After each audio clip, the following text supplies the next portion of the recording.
کوم چې عقلمن خلک یې هغه خپل وخت قدرداني کوي. د اتمې کلونه کې حرم شریف، بیت الله شریف، انګریزي آبادونه، دا ګنبدونه تاریخ کې لیکلي چې دا د ترکو دولت آباد دی. سلطان عبدالحمید خان کوټ راشي هلته خو د عرب ریاستونه ټول د ترکو ماتحت وو.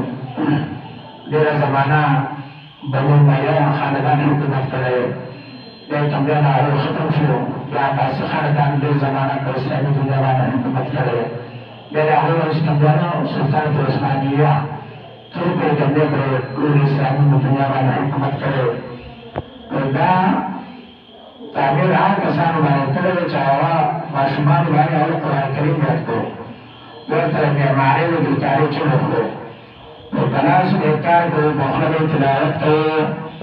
دا باندې داسې خلک یې کړي وه چې هغوی په خوله باندې تلاوت کوو، نو په لاس باندې به لګیا وو او باندې به یې کوله حرم شریف تعمیر به یې کوو. په دې سبحان الله ویلو، په دې الحمدلله ویلو، الله اکبر ویلو، استغفر الله ویلو، اجر او ثواب دا به د جنت په آخرت کې ملوي. انسان د دنیا د هېڅ ارمان نه کوي، نه به د باغ باغچې کوي، نه به د موټر کوي، نه به د بنګلې کوي، او د هغه وخت پسې به ارمان کوي چې کوم وخت به نه به هغه د ذکر روانه تېر شي، لکه بیا به د هغې بدله مخې ته راشي، لیکن بیا به هغه حسرت او افسوس هغه بیا بېرته وي. مونږ پکار دی چې مونږ